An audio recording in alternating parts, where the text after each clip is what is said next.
Assalamualaikum warahmatullahi wabarakatuh, sahabat Hisar, ayah bunda dimanapun Anda berada. Selamat datang di podcast Hisar Global Indonesia, tempat berbagi pengalaman, cerita, dan informasi seputar ibadah umroh. Bersama saya Ahmad Habibi yang akan membersamai sahabat Hisar semua di rumah pada episode kali ini. Baik sahabat Hisar Global, tentunya di sini saya tidak sendirian karena saya di sini didampingi salah satu narasumber kita, yang mana kita juga di sini akan terus mendatangkan narasumber-narasumber yang ahli dan profesional di bidangnya. Bersama saya Abi Saifuddin. Gimana nih Abi Saifuddin, apa kabar? Alhamdulillah, Abi gimana kabarnya? Sehat semuanya insyaallah. Alhamdulillah, terima kasih Abi. Mudah-mudahan Abi juga sehat selalu. Amin, amin, dan sahabat Hisar di rumah juga yang nonton video ini semoga disehatkan. Amin, amin. Dan insya Allah juga Bi, mudah-mudahan sahabat Hisar di rumah juga dimudahkan agar bisa umroh. Tentunya itu harus. Amin, Tentu. Dan juga umrohnya juga sama Hisar. Amin, amin, amin. Baik sahabat Hisar, tak perlu panjang lebar, kali ini kita akan ngebahas mengenai umroh Bi. Jadi bahasan kali ini kita juga akan ngebahas tentang umroh. Insya Allah. Karena memang kan umroh itu salah satu ibadah yang memang sangat diinginkan oleh seluruh umat muslim ya Bi ya. Iya, betul, betul. Sebenarnya ada haji Bi, ada haji yang sangat diinginkan, tapi karena haji itu terbatas gitu. Karena haji itu waktunya terbatas, kemudian juga kuotanya terbatas di Indonesia sendiri. Jadi orang-orang itu istilahnya mengungkapkan penasarannya, mengungkapkan rasa keinginannya dengan melaksanakan ibadah umroh. Nah, Abi, di sini saya mau tahu dari sudut pandang Abi, kira-kira definisi umroh itu apa sih, Bi? Gitu. Untuk umroh sendiri, semuanya para ulama mendefinisikan yaitu berkunjung. Umroh itu artinya berkunjung dalam bahasa, arti bahasa berkunjung atau pergi ke suatu tempat. Sedangkan menurut istilah yaitu berkunjung ke Baitullah dengan melaksanakan rangkaian-rangkaian manasik ibadah umroh seperti apa, yaitu tawaf, sa'i, dan yang lainnya. Itu adalah ibadah umroh. Dan para ulama pun sering menggandengkan ibadah umroh dengan haji karena sama, tidak ada bedanya, hanya bedanya sedikit. Makanya para ulama mengatakan umroh itu adalah ibadah haji kecil, ibadah haji kecil seperti itu. Mungkin umroh adalah suatu ibadah yang dilaksanakan di Baitullah dengan rangkaian-rangkaian manasik ibadah umroh seperti tawaf, sa'i, dan yang lainnya. Iya betul. Memang kalau di umroh itu kan ada bedanya sama haji ya Bi ya. Bedanya itu kan wukuf di Arafah. Betul, ya Bi ya. Betul. Ya jadi memang seperti itu. Jadi kalau misalkan haji itu kita ada wukuf, sedangkan kalau umroh itu nggak ada wukuf di Arafah, dan jangka waktunya itu umroh lebih lama dibandingkan haji. Betul.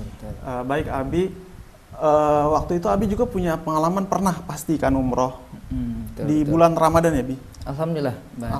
Baik di luar maupun di Ramadan, alhamdulillah sudah melaksanakannya.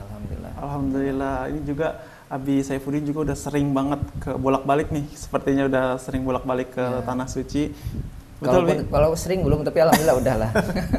Alhamdulillah, insya Allah ya Bi ya.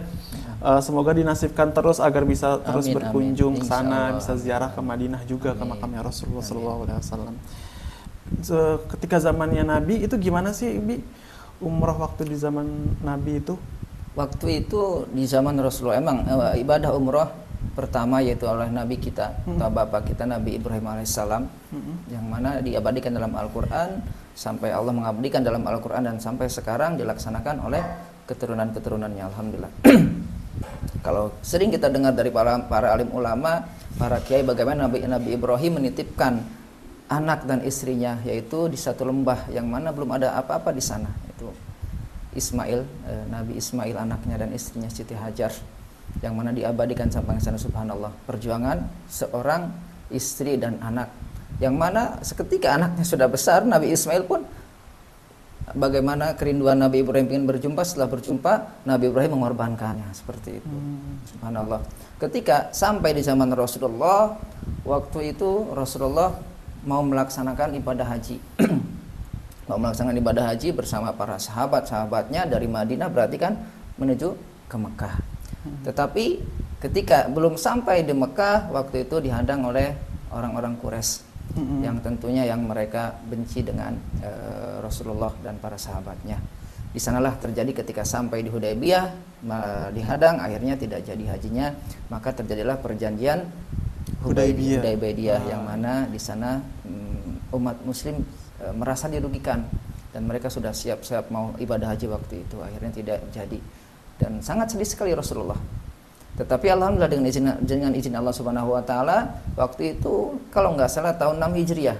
Tapi alhamdulillah ketika 7 Hijriah alhamdulillah Rasulullah bersama para sahabatnya bisa melaksanakan ibadah umroh. Di sanalah asal mula ibadah umroh di zaman Rasulullah. Setelah itu tahun ke-8 Hijriah terbukalah Fathu Mekah namanya alhamdulillah, dan di sana terus bisa melaksanakan ibadah umroh, ibadah haji. Walaupun selama seumur hidup Rasulullah hanya 1 kali hajinya. Itu riwayat 1 kali haji. Umrohnya 4 kali, sedangkan hajinya 1 kali. Rasulullah melaksanakan ibadah haji. Karena setelah itu Allah Subhanahu wa taala memanggilnya. Ya, jadi memang Rasulullah dahulu itu haji memang sudah berkiblat pada cerita dari Nabi Ismail dan Nabi Ibrahim ya, Bi ya. Betul. Salah satunya juga yang Siti Hajar ketika bolak-balik cari air Zam-Zam. Betul. Nah, dari situ juga sampai Siti Hajar diabadikan sehingga sekarang menjadi sa'i kalau nggak salah. Betul. Alhamdulillah. Betul sekali. Baik, Abi. Gimana sih, Bi, kalau menurut antum, Bi, kan sekarang itu ketika kita umroh itu ada kayak kita bisa naik kendaraan, kayak ada apa namanya tuh skuter di lantai 2. Kan ada tuh skuter. Kan dulu zaman Rasulullah itu kan ada naik unta kalau nggak salah ya, Bi. Itu gimana sejarahnya? Kita boleh nggak sih, Bi, sebenarnya kalau kita naik skuter ketika kita melaksanakan umroh? Dalam ibadah umroh atau ibadah haji emang sangat berbeda dengan apa ya? Dengan ibadah yang lainnya. Bisa dikatakan ibadah badan mereka. Yang penting rangkaian atau rukun umroh dan haji tersebut bisa terlaksana gitu kan. Beda dengan ibadah yang walaupun hukumnya wajib sama seperti sholat hukumnya wajib, makanya ada rangkaian ibadah umroh yang sama dengan sholat, yaitu apa? Tawaf. Ya. Tawaf. Kalau kita sholat setelah itu ada yang batal atau ada yang membatalkan pada sholat, maka semuanya rusak sholat kita. Rusak semuanya gitu kan, harus dari awal lagi. Iya, maaf betul. Misalkan baru udah 3 rakaat kita sholat tetapi maaf ada kita keluar hadas kecil, itu batal semuanya, rangkaiannya batal 3 rakaat itu dari awal. Beda dengan ibadah umroh. Ibadah umroh ketika bisa diselang, ketika dia lagi sa'i ada azan, sholat dulu, sa'i lagi boleh. Iya, seperti itu. Gitu ya, itu karena ibadah badan, perbedaannya seperti itu. Perbedaan ibadah umroh dengan yang lainnya itu, makanya apalagi di zaman era sekarang ya, tadi kan nama untuk memudahkan jamaah umroh yang mana adalah dambaan orang muslim ya, umat muslim. Betul. Untuk berziarah ke makam Rasulullah, berziarah ke Ka'bah itu, ingin benar-benar melihat Ka'bah, bagaimana sih kiblat kita, Ka'bah kita itu, mereka sangat berbondong-bondong. Yang mana ibadah haji adalah rukun Islam yang kelima, yang mana yang didambakan, semua orang didambakan seperti itu. Jadi sekarang mengikuti zaman, jadi bisa aja. Yang penting tadi rangkaian rukun umrohnya ya sesuai tadi, tawafnya 7 kali, tawaf dimulai di mana, di Hajar Aswad, sampai setelah itu sa'i dimulai dari Safa Marwah dan yang lainnya. Ketika rangkaian itu terjadi tidak apa-apa, itu bisa terlaksana itu. Iya, mungkin bagi sahabat Hisar juga di rumah nih, Bi, yang udah pernah umroh atau yang mau umroh, kita waktu itu juga pernah saya pengalaman ya bawa jemaah, karena memang kita udah umroh ketiga gitu, udah umroh ketiga dan udah kerasa lelah banget gitu, Bi. Jemaah pada bilang udah saya kayaknya udah nggak kuat deh, Bi, gitu katanya, bilang ke saya. Terus akhirnya saya anterin mereka untuk ke ini, Bi, ke lantai atas. Di situ kita naik skuter. Gitu, kita naik skuter, terus sama sih sebenarnya, bacaannya sama, cuma hanya saja dia lebih cepat aja gitu. Lebih cepat di situ. Dan itu dibolehkan dalam syariat juga ya, Bi, ya. Itu dibolehkan. Yang penting tidak keluar dari rangkaian ibadah gitu. Yang penting sahabat Hisar tidak keluar dari rangkaian ibadah, itu semua dibolehkan. Bahkan kalau nggak salah haji atau Ramadan kemarin itu ada di lantai atas itu pakai ini, Bi, pakai bagikar, kayak golf car gitu, Bi. Jadi jemaah satu mobil itu kumpul tuh banyak jemaah, ada sekitar 10 orang. Nah situ tawaf lewat situ karena memang banyak jemaah yang berkebutuhan khusus gitu. Itu juga dibolehkan berarti ya, Bi? Betul, boleh. Gitu. Jadi nggak usah khawatir nih sahabat Hisar yang berkebutuhan khusus, yang mempunyai uzur ya, bisa untuk melaksanakan umroh. Jadi nggak ada alasan ya, Bi ya. Baik Abi, saya juga mau tanya nih Bi, kira-kira apa sih Bi makna dari setiap ritual itu, kayak misalkan ada tawaf, ada sa'i, ada tahallul, itu maknanya tuh apa sih Bi? Kenapa kita harus melakukan itu? Melakukan tawaf, melakukan sa'i, melakukan tahallul. Yang pertama ya tentunya itu adalah sebuah rukun dalam ibadah tersebut ya. Terutama dalam ibadah umroh rukunnya kan, yaitu memakai ihram, niat. Setelah itu mikotnya di mana, beda-beda mikotnya. Setelah itu langsung melaksanakan tawaf, sa'i, dan tahallul. Ya walaupun para ulama pasti ada hikmahnya di balik itu kan. Sebetulnya pasti ada hikmahnya. Kebanyakan mengatakan ketika kita melaksanakan tawaf atau haji, kita hanya mengenakan pakaian ihram saja. Bahkan ihram saja, kita akan mengingat bagaimana nanti di alam mahsyar, bahkan tidak akan memakai apapun itu. Kita akan mengingat bahwa baju terakhir kita pun itu nanti akan kain kafan seperti itu. Kain kafan, kain kafan putih. Kita akan mengingat, kita akan mengingat kematian kita, gitu kan. Kita lahir pun tidak membawa apa-apa gitu. Kita lahir tidak akan membawa apa-apa, dan pulang pun kepada Allah tidak akan membawa apa-apa. Hanya selai kain itu.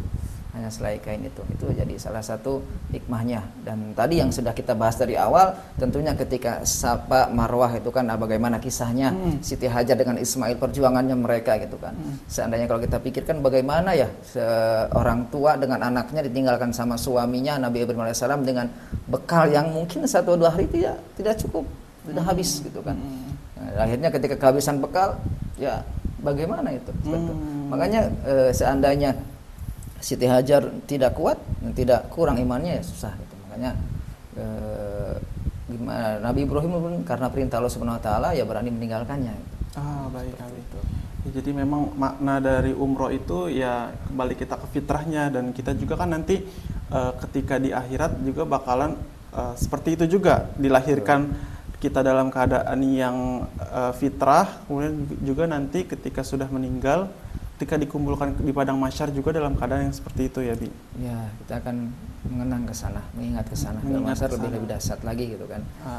Masya Allah. Lebih dahsyat lagi, bahkan ketika Siti Aisyah bertanya kepada Rasulullah, "Ya Rasulullah, bagaimana nanti ketika di hari kiamat, di alam mahsyar hari kiamat itu keadaan manusia seperti apa gitu kan? Apakah mereka berpakaian, apakah tidak berpakaian?" Kata Rasulullah SAW, ya mereka tidak akan sadar, jangankan memikirkan pakaian, untuk menyelamatkan dirinya sendiri pun mereka sangat susah, tidak sadar gitu, seperti itu. Iya betul, saya juga paham Bi. Bagaimana waktu itu ketika di Arafah pun ya, itu saya lihat dari ini Bi, lihat dari YouTube, lihat dari live, itu Masya Allah ngelihat manusia gitu. Ya Allah, nanti saya berpikir ya Allah, nanti kita di padang mahsyar itu bakalan seperti itu ya. Bakalan kan dikumpulkan seperti itu, apapun yang kita punya, jabatan, maksudnya harta yang kita punya, kemudian kedudukan, mungkin wajah yang rupawan, itu nggak ada apa-apanya ya Bi, kecuali amal kita nanti yang akan bersaksi di hadapan Allah Subhanahu wa taala. Masya Allah, semoga ini juga menambah wawasan baru juga untuk sahabat Hisar di rumah, untuk ayah bunda di rumah, bahwasanya ya seperti itu gitu, ibadah umroh maupun haji itu benar-benar mengingatkan kita pada akhirat ya Bi ya. Masya Allah. Nah Abi, gimana Abi punya ini nggak cerita inspiratif ketika Abi di sana, atau mungkin Abi punya ini nggak kayak cerita menarik nih ketika Abi melaksanakan umroh? Ya sebenarnya pasti semuanya dambaan umat muslim ingin melaksanakan ibadah haji dan umroh. Yang mana kalau di sana ketika kesan menarik dan yang lainnya, pasti yang pertama kita akan ada yang merasa takut karena banyaknya dosa. Apakah saya sampai sana bisa melihat Ka'bah atau tidaknya? Kadang kita udah masuk Masjidil Haram, hati kita terbesik. Aduh, kira-kira bisa enggak ya melihat Ka'bah atau enggak itu ya. Makanya di sana kita ada doa melihat Ka'bah. Kita berdoa bersama biasanya alhamdulillah dengan pemandu kita kan ketika kita masuk dari Masjidil Haram, sebelum lihat Ka'bah kita menundukkan pandangan kita sampai terus setelah mendekati Ka'bah, Baitullah, baru kita di sana lihat wajah kita ke Ka'bah dan berdoa bersama seperti itu. Dan nikmat yang paling besar pasti ketika kita melihat Ka'bah Baitullah itu dengan mata kita sendiri. Masya Allah. Seperti itu. Yang mana dikayakan di dalam kisaran Ka'bah Baitullah itu banyak makam para anbiya, mungkin ada 300 makam para nabi di sana dimakamkan, termasuk Siti Hajar, Nabi Ismail di area sana seperti itu. Kurang lebih ada 300 makam para sahabat. Ada 300 di sana. Iya, para nabi di sana dimakamkan. Masya Allah. Jadi seakan-akan kita di sana selain ibadah umroh, kita berziarah kepada makam para nabi yang dimakamkan di sana, terutama ada Nabi Ismail dan yang lainnya. Dan ada jejak makam Ibrahim juga di sana. Iya, kan. betul. Yang kita kan sangat mengenang sekali di sana. Itu yang sangat mengenang makam Ibrahim di sana. Makanya dulu itu di zaman Rasulullah ada sebagian yang ingkar bahwa Rasulullah itu keturunan dari Nabi Ismail atau Nabi Ishak gitu kan, seperti itu. Makanya di situ ada salah satu jawaban dari Allah Subhanahu wa taala, fihi ayatun bainatum maqam Ibrahim. Di sana ada tanda bukti bahwa yang membangun Ka'bah Nabi Ibrahim, bahwa Nabi Ibrahim itu pernah di Mekah dan Rasulullah lahir di Mekah situ. Makanya dikatakan min dzurriyyati, sebagian keturunan Nabi Ibrahim ada yang di Mekah, yaitu Nabi Ismail, sedangkan Ishak beda lagi. Nah, itu salah satu jawaban ketika ada sekelompok yang mengatakan Rasulullah SAW keturunan bukan dari Ismail. Itulah salah satu hikmah juga ada makom Ibrahim di sana. Jawaban Allah Subhanahu wa taala seperti itu. Masya Allah, luar biasa ya Bi ya. Kita jadi belajar lagi nih Bi sejarah-sejarah Nabi Ibrahim, Rasulullah SAW, adanya makom Ibrahim di sana gitu. Nah, saya juga pernah dengar Abi pernah berjalan berkilo-kilometer di Mekah waktu itu. Gimana sih itu ceritanya, Bi? Ya, alhamdulillah. Ya, betul. Kan di sana juga kita emang kalau untuk jamaah umroh sih alhamdulillah fasilitas kita nyaman. Nyaman. Hotel bintang 5 juga alhamdulillah yang kita sediakan. Dan bisa nyaman lah alhamdulillah. Walaupun mungkin ketika Idul Fitri atau Ramadan ya, umroh Ramadan memang sangat padat sekali, sangat padat, dan itu biasanya jam berapa, jam 5 itu kalau kita udah telat udah tutup jalannya, mau nggak mau kita harus jalan kaki jauh seperti itu.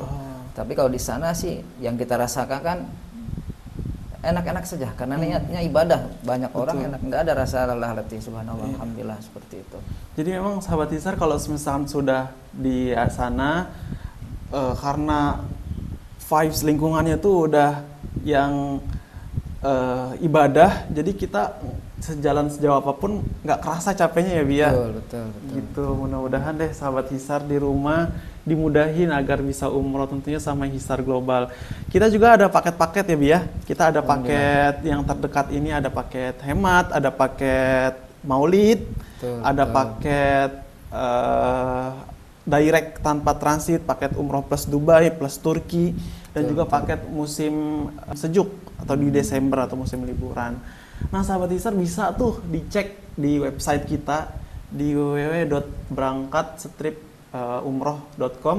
Di situ kita sudah menyediakan berbagai macam paket-paket umroh. Jadi sahabat Hisar yang mau daftar umroh, yang ingin merencanakan umroh gitu untuk orang tuanya atau untuk keluarganya, untuk sahabatnya, itu bisa banget daftar melalui website kita. Nah ini Abi Saifuddin juga salah satu telemarketing kita yang mana sahabat Hisar kalau daftar umroh juga bisa komunikasi sama Abi Saifuddin gitu. Insya Allah ya Bi ya, mudah-mudahan ini jadi wasilah juga nih Abi datang ke sini, terus pemirsa di rumah juga nonton yang masih bingung cari travel, yang masih bingung pengen umroh tapi nggak tahu travel yang terjangkau, yang worth it, yang bisa melayani dengan sepenuh hati, yang melayani dengan terbaik, ya itu pasti Hisar Global gitu. Jadi nggak usah ragu lagi ya sama Hisar ya Bi ya. Insya Allah pasti. Insya Allah nggak usah ragu lagi sama Hisar Global. Betul. Nah Abi, ini kayak pertanyaan terakhir nih Bi, karena kita juga akan tutup episode kali ini. Menurut Abi gimana sih Bi hikmah yang bisa kita ambil dari perjalanan umroh gitu, maupun ibadah haji? Apa saja sih hikmah yang bisa kita ambil dari perjalanan umroh maupun ibadah haji? Sama manfaatnya juga boleh, manfaat umroh maupun haji. Betul. Alhamdulillah, sering kita dengar ibadah haji, ibadah umroh, keutamanya sangat banyak sekali baik dari Rasulullah SAW maupun dari Al-Quran. Salah satu yang terkenal manfaat ibadah umroh yang kita sering dengar dari ustadz-ustadz ulama, yaitu umroh ke umroh. Al-umrotu ilal umroti kafaratun lima bainahuma. Jadi umroh ke ibadah umroh yang lain adalah suatu kafarat, bisa meleburkan dosa, bisa menghapus dosa di antara dua umroh tersebut. Makanya sahabat Hisar yang sudah umroh harus 2 kali umrohnya, kalau bukan 1 kali. Nanti ketika umroh yang kedua dengan umroh yang pertama itu akan menjadi kafaratun, menjadi kafarat dosa di antara 2 umroh ini gitu. Itu seperti itu. Sedangkan hadis selanjutannya kata Rasulullah, wal hajjul mabrur laisa lahu jazaun ilal jannah. Sedangkan haji mabrur tidak ada balasan kecuali balasannya surga Allah Subhanahu wa taala. Makanya sahabat Hisar semuanya, ketika kita ingin melaksanakan ibadah umroh atau ibadah haji, jadikanlah niat kita benar-benar ikhlas karena Allah Subhanahu wa taala. Jangan dicampur dengan niat yang lain. Ketika kita niat kita sudah lurus karena Allah Subhanahu wa taala, terutama kewajiban sebagai umat Islam melaksanakan rukun Islam yang kelima, ya kita tentunya harus ikhlas. Insya Allah dengan ikhlas itu ya tadi akan mendapatkan kafaratun lima bainahuma, sedangkan haji akan mendapatkan surga Allah Subhanahu wa taala. Ketika kalau kita niatnya tidak ikhlas, wallahu a'lam. Tapi intinya benar-benar harus ikhlas ibadah umroh dan haji. Kalau hikmahnya sangat banyak sekali hikmahnya. Yang tadi kita pernah bahas hikmah bagaimana ketika kita melaksanakan rangkaian umroh atau yang haji di Mina, bagaimana di Mina banyak sekali, di Muzdalifah, setelah itu wukuf di Arafah, setelah itu lempar jumroh. Kadang ketika lempar jumroh itu ada yang kena lempar, banyak yang pingsan di sana. Ada yang kepalanya kena batu dan yang lainnya seperti itu. Ada yang keinjak-injak saking lelahnya gitu kan. Makanya setiap tahun pasti ibadah umroh jamaah haji yang dari manapun pasti ada yang meninggal. Setiap tahun, entah itu ratusan, entah itu ribuan, itu 500-an. Kenapa? Karena saking lelahnya ibadah haji, lelah banget. Mungkin ada yang bilang ibadah umroh itu 1%-nya ya, 1 atau 10% dari ibadah haji. Iya betul. 10%-nya, saking lelahnya ibadah haji. Udah di Mina berdesak-desakan, sudah di Muzdalifah, apalagi wukuf ke Arafah, kadang kebagian, walaupun itu sesuatu yang membedakan umrah dan haji adalah wukuf, tapi kadang di wukuf itu susah sekali. Tapi insya Allah semoga semuanya bisa melaksanakan wukuf di Arafah walaupun sebentar ya. Apalagi setelah itu lempar jumroh, yaitu tadi ketika di Mina wukuf banyak yang kelelahan meninggal. Ketika lempar jumroh juga susah, dari yang dari belakang kelelahan meninggal. Karena mereka mau memikirkan hanya dirinya untuk ibadah haji, untuk melaksanakan ibadah haji, rukun haji. Lihat orang pingsan, kalau bukan saudaranya mau gimana mau menolong gitu. Dia pun sedang melaksanakan seperti itu, kecuali saudaranya mungkin. Ya walaupun di sana sebenarnya sudah ada penanganan. Jadi subhanallah, antara pemerintah Arab Saudi dengan pemerintah Indonesia, mereka sudah bagus emang. Ketika ada yang sakit, ketika ada yang meninggal, sudah ada penanganannya sebenarnya. Alhamdulillah seperti itu. Jadi ketika jadi tour leader, jadi mutib, jangan khawatir sebenarnya. Tetapi ya itulah lelahnya ibadah haji. Baik Abi, jadi manfaatnya ketika kita berangkat umroh itu bisa jadi kafarat dosa-dosa kita yang telah lalu. Sedangkan kalau haji itu balasannya langsung surga ya Bi ya. Karena kan haji juga kan salah satu rukun Islam yang kelima. Betul. Makanya kenapa sih Allah tuh memberikan itu sebagai rukun Islam? Mungkin ada rahasia di balik itu semua gitu yang harus kita rasakan dengan kita merasakan langsung ke sana gitu ya. Mungkin rahasianya di situ ya Bi ya.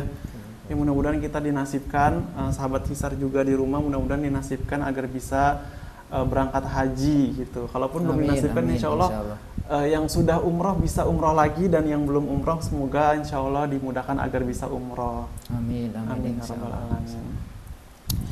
Baik, mungkin ada closing statement dari Abi untuk sahabat Hisar di rumah.